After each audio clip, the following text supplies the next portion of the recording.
મિત્રો, આપ સૌને નમસ્કાર. આપણો દેશ એટલે જતીઓ અને સતીઓનો દેશ, શૂરવીરો, સાહસિકો અને વીરાંગનાઓનો દેશ, અંગે ભભૂતિ લગાડનાર વૈરાગીઓ અને મસ્તકે કફન બાંધી ભોમ ખાતર ખપી જવા તત્પર માનવીઓનો દેશ, જે દેશભક્તિ માટે પોતાનું સર્વસ્વ ઉમેરે છે, તે જ સાચો વીર છે. આજે હું તમારી સમક્ષ એક એવા જ વીરની ગાથા લઈને આવ્યો છું, જેમને ભારતને સ્વતંત્રતા અને હિન્દુત્વનો મંત્ર આપ્યો, જેનું નામ છે વીર સાવરકર. તેમના દરેક લોહીના ટીપામાં દેશભક્તિ વહેતી હતી. તેઓ માત્ર સ્વતંત્રતા સેનાની નહીં, પણ એક વીર, કવિ અને ક્રાંતિકારી હતા. 28 મે 1883 ના રોજ મહારાષ્ટ્રના નાસિક પાસે આવેલા ભગોર ગામમાં એક બાળકનો જન્મ થયો. માતા રાધાબાઈ અને પિતા દામોદર પંતે તેનું નામ રાખ્યું વિનાયક. કોણ જાણતું હતું કે આ વિનાયક મોટો થઈને ભારતીય ક્રાંતિકારીઓનો વીર સાવરકર બનશે? બાળપણથી જ તેમના મનમાં એક જ વિચાર હતો, મારું ભારત સ્વતંત્ર હોવું જોઈએ. મિત્રો, જ્યારે વિનાયક માત્ર 9 વર્ષના હતા ત્યારે તેમની માતાનું નિધન થયું હતું અને 16 વર્ષની ઉંમરે પ્લેગમાં પિતાને ગુમાવ્યો. પણ અંગત દુઃખ કરતા દેશનું દુઃખ તેમને વધુ હતું. જ્યારે 1898માં ચાપેકર ભાઈઓને ફાંસી આપવામાં આવી ત્યારે 15 વર્ષના કિશોર વિનાયક રાત્રે પોતાના કુળદેવી ભગવતીના ચરણોમાં બેસીને પ્રતિજ્ઞા લીધી હતી, જ્યાં સુધી હું દેશની સ્વતંત્રતા માટે સશસ્ત્ર ક્રાંતિ કરીશ અને છેલ્લા શ્વાસ સુધી અંગ્રેજો સામે લડીશ. મિત્રો, વીર સાવરકર માત્ર એક લડવૈયા નહોતા, પણ એક કુશળ સંગઠન હતા. તેમને જાણ્યું હતું કે એકલા જ લડવા કરતા યુવાનોનું સંગઠન બને તો અંગ્રેજોને વહેલી તકે દેશમાંથી હાંકી શકાય. 1899માં નાસિકમાં તેમણે મિત્ર મેળા નામનું એક નાનું સંગઠન શરૂ કર્યું, જેમાં લોકો કસરત કરતા અને દેશભક્તિના ગીતો ગાતા. 1904માં આ જ સંગઠનનું નામ બદલીને અભિનવ ભારત રાખવામાં આવ્યું, જેમનો મુખ્ય ઉદ્દેશ્ય સશસ્ત્ર ક્રાંતિ દ્વારા ભારતની પૂર્ણ સ્વતંત્રતા હતો. અભિનવ ભારતના માધ્યમથી તેમણે દેશના ખૂણે ખૂણે દેશભક્તિના પુસ્તકો પહોંચાડ્યા. જ્યારે અંગ્રેજોએ આ સંસ્થા ઉપર પ્રતિબંધ મૂક્યો ત્યારે પણ આ સંસ્થાના લોકો વેશ બદલીને દેશની સેવા કરતા રહ્યા. તેઓ ભણવામાં હોશિયાર અને તેજસ્વી હતા. ઉચ્ચ અભ્યાસ માટે તેઓ લંડન ગયા. ત્યાં જઈને પણ તેમણે એશરમ કરવાના બદલે ક્રાંતિની જ્યોત પ્રગટાવી. તેમણે ભારતનો પ્રથમ સ્વાતંત્ર્ય સંગ્રામ 1857નો ઇતિહાસ લખ્યો, જેનાથી અંગ્રેજ સરકાર ધ્રુજી ઉઠી. મિત્રો, સાવરકર માત્ર બંદૂક નહોતા ચલાવતા, તેની કલમ પણ તલવાર જેવી ધારદાર હતી. તેમણે 1857નો સંગ્રામનો ઇતિહાસ નામનું પુસ્તક લખ્યું. તેનાથી અંગ્રેજ સરકારના મનમાં એટલો બધો ડર પેદા થયો કે તે પુસ્તક છપાય તે પહેલા પણ તેના પર પ્રતિબંધ મૂકી દેવામાં આવ્યો. પણ આ પુસ્તકને ગુપ્ત રીતે છપાવવામાં આવ્યું. આ પુસ્તક વાંચીને ભગતસિંહ, નેતાજી સુભાષચંદ્ર બોઝ જેવા હજારો યુવાનો ક્રાંતિના માર્ગે વળ્યા હતા અને લંડનના ઇન્ડિયા હાઉસમાં બોમ્બ બનાવવાની રીતો શીખી ભારત મોકલાવી. મિત્રો,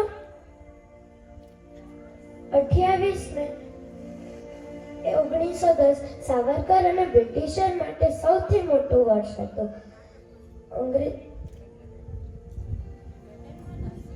લંડનમાં નાસિકમાં કલેક્ટરની હત્યાના આરોપમાં સાવરકરનું નામ ઉછળ્યું. મિત્રો, અંગ્રેજો જાણતા હતા જ્યાં સુધી આ સિંહ બહાર છે ત્યાં સુધી ભારત પર રાજ કરવું મુશ્કેલ છે. આખરે 13 માર્ચ 1910ના રોજ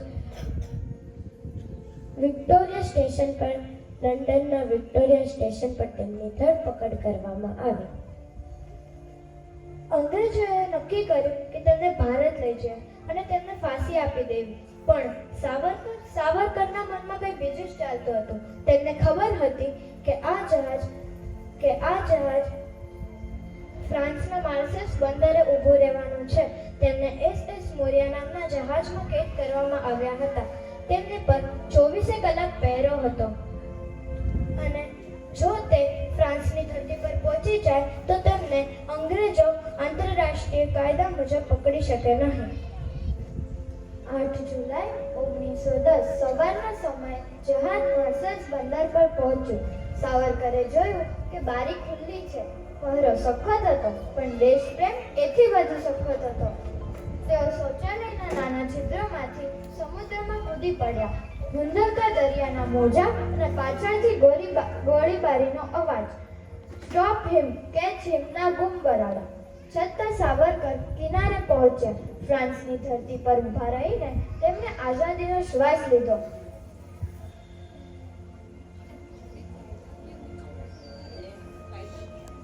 જોકે કાયદાકીય ગૂંચવણોને કારણે તેઓ ફરી પકડાયા. પણ આ કૂદકો આજે પણ વિશ્વના ઇતિહાસમાં સાહસની પરાકાષ્ઠા ગણાય છે. આ પરાક્રમે આખી દુનિયામાં અંગ્રેજોના ચિત્રા ઉડાવી દીધા. મિત્રો,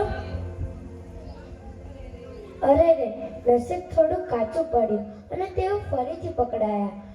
તેમને સેલ્યુલરની જેલમાં નાખવામાં આવ્યા. લોકો તેને કાળા પાણીની સજા તરીકે ઓળખતા. કાળા પાણીની સજા? આ નામ સાંભળીને તો આપણે રૂવાટા જ ઊભા થઈ જાય.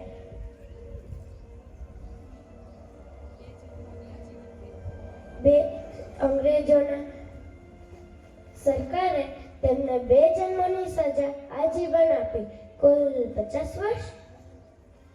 સાવરકરે હસીને પૂછ્યું, શું તમારા બ્રિટિશ સરકાર આટલા વર્ષ ટકી શકશે? 4 જુલાઈ 1911 ના રોજ તેમને સેલ્યુલરની અંદમાનની જેલમાં નાખવામાં આવ્યા. દરવાજા જ્યારે બંધ થયા ત્યારે એવું લાગતું હતું જાણે મોતને જ ના મુલાકાત થઈ હોય. ત્યાંની સજા કેવી હતી ખબર છે? સાવરકરજીને 5 વાગે જગાડવામાં આવતા અને તેલની ઘાણીએ જોડવામાં આવતા. આખો દિવસ બળદની જેમ ગોળ ગોળ ફરવું પડતું. જો તેલ ઓછું નીકળે અથવા તો સાવરકરજી થાકીને ઊભા રહી જાય તો ઝેરે ઘોડા પીઠ પર વરસતા. લોહી લુહાણ શરીર. પીવા માટે માત્ર 1 પ્યાલો ખારું પાણી. ખાવા માટે જીવાતવાળી રોટલી અને જમવાનું. આ હતું તે સમયનું અંતમાન. પણ અંગ્રેજો ભૂલી ગયા કે તેઓ સાવરકરજીના શરીરને કેદ કરી શકે છે, તેમની આત્માને નહીં. તેમની પાસે નહોતો કાગળ કે નહોતી કલમ. શું કર્યું તેમણે? તેમણે જેલની સફેદ ચૂનાની દિવાલને જ પોતાનો કાગળ બનાવ્યો અને ખીલ્લીઓ, કાંટાઓ અને પથ્થરને પોતાની કલમ બનાવી. વિચારો મિત્રો, હજારો પંક્તિઓ તેમણે જેલની દિવાલ પર કોતરી. કમલા જેવું મહાકાવ્ય ત્યાં રચાયું. જ્યારે દિવાલ ભરાઈ જતી ત્યારે તેઓ તે પંક્તિઓ કંઠસ્થ કરી લેતા અને પછી દિવાલ સાફ કરી નવું લખતા. આ રીતે તેમણે 6000 થી વધુ પંક્તિઓ જેલની કાળી કોટડીમાં રહીને હૃદયસ્થ કરી લીધી. આને કહેવાય શબ્દની શક્તિ. જ્યારે સાવરકરજી ભેગા કરતા ત્યારે તેઓ કહેતા કે આ આપણા ભારત માતાનું મંદિર છે અને આપણે આહુતિ આપનાર પૂજારીઓ છે. તેમને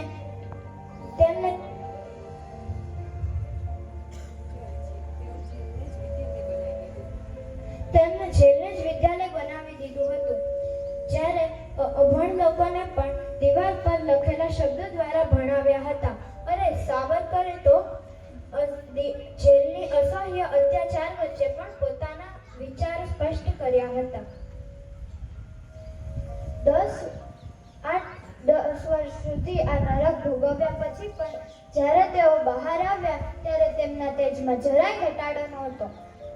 અંગ્રેજોએ પૂછ્યું, સાવરકર, હજી કેટલું જીવશો? ત્યારે તેમણે હસીને જવાબ આપ્યો હતો, મારું આયુષ્ય માતૃભૂમિ નક્કી કરશે. તમારી જેલની દિવાલો નહીં. તમારી આ હુકુમત ખતમ થઈ જશે. પણ આ સાવરકરના વિચારો અમર રહેશે.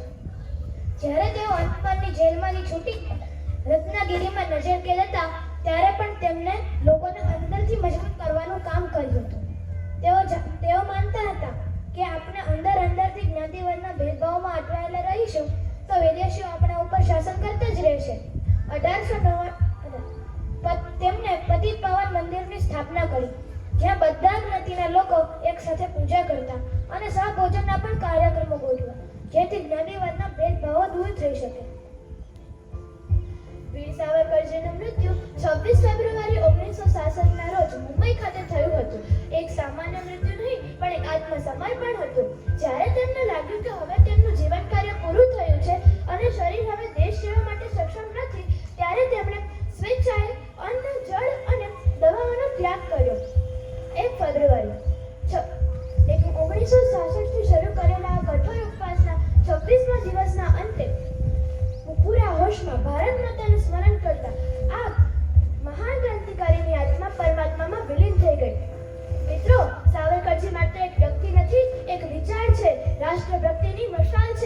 ક્યારેય ભૂંજાશે નહીં. જ્યારે આપણે આપણા તિરંગાને ફરકતો જોઈએ છીએ ત્યારે યાદ રાખજો કે તેમાં રહેલા કેસરી રંગમાં સાવરકરજી જેવા કેટલાય વીરોનું લોહી વહેલું છે. માતૃભૂમિના ચરણોમાં જેણે જીવન આખું વાળ્યું હતું, માતૃભૂમિના ચરણોમાં જેણે જીવન આખું વાળ્યું હતું, સમુદ્રની લહેરો વચ્ચે શાંતિનું વંશીકું ફૂંક્યું હતું. અંદમાનની કાળી કોટડીમાં જેલની દિવાલો બોલી ઉઠી, અંગ્રેજો પણ ખીલીઓને કાંટાઓ વડે જ્યાં કવિતાઓની સરવાણી ફૂટી. ન ડર્યા એ ઘોડાથી, ન ડર્યા એ કાળા પાણીથી, અંગ્રેજો પણ ધ્રુજી ઉઠ્યા એસી શિક્ષેવી વાણીથી. હિન્દુત્વ અને અખંડ ભારતનો જેણે મંત્ર જગાવ્યો હતો, આઝાદીની વેદી પર જેણે પોતાનો દેહ હોમ્યો હતો. ધન્ય છે એ વીર પુત્રને, ધન્ય છે એવા બલિદાનને, કોટી કોટી વંદન